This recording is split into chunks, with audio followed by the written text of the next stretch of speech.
As Scott said, the motive for this assassination attempt is not clear at the moment, but we are learning more about the moments leading up to the attack. CBS News Homeland Security and Justice reporter Nicole Sganga has an update. She is here with me in Studio 57. So, Nicole, tell us what you've learned. Yeah, just moments ago, Lana, we were told by a law enforcement source that officials have found explosive materials in the suspect's vehicle. Thomas Crooks, 20 years old, explosive materials found in his vehicle. That reporting from our colleague Pat Milton just moments ago, confirming what police had speculated about yesterday, that there were suspicious packages, perhaps something that might have detonated. They alluded to that in that late night press conference before even identifying the suspect. Overnight, we know law enforcement ran biometrics on the suspect, who was not carrying an ID on him, swabbed him for DNA. Facial recognition technology positively confirmed the suspect as Thomas Crooks. Not much is known about him, but we are learning more about the weapon that he used, a semi-automatic rifle, an AR-15 that he used to shoot while laying down on that shed approximately 400 feet from the president's podium.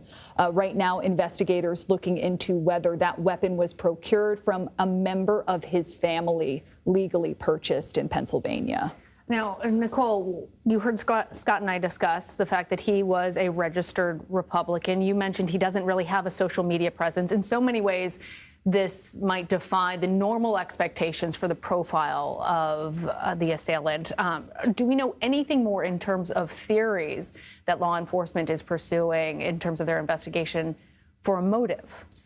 Officials immediately ruled out any foreign nexus to terrorism. They are looking at whether or not he was in communication with others, but at this point, no indication that he acted alongside others. It has the sort of look and feel, one official told me, of a lone wolf attack. But again, this investigation still active, still ongoing. We do know that bystanders spotted Crooks just moments before the rally began outside the Secret Service security perimeter of this rally. They alerted police, they alerted county police, the sheriff's office who was there, that they had seen this suspicious individual, that he looked funny to them.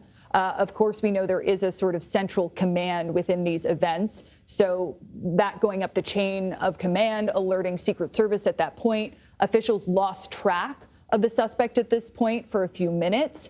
He surfaced again on the roof of that shed that we keep seeing in these Google Map images, approximately 400 feet from the stage.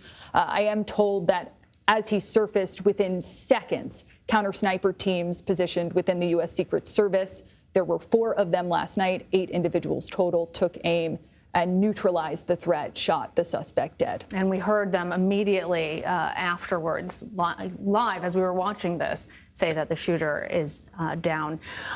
Nicole, just very quickly, in the moments that we have left, I want to follow up with the latest information that you have, that they found explosive materials in the car. We also know that that they're doing a search of the gunman's home, but all that potentially points to trying to do something even larger than just taking aim at the former president. How is security being ramped up at other high-profile locations? We know that New York City stepped up security at Trump Tower, other landmarks here around the city, and the RNC is just around the corner in Milwaukee. Yes, and we know that the RNC will look different this year. There are already indications that the perimeter is expanding, that some events will be moved inside.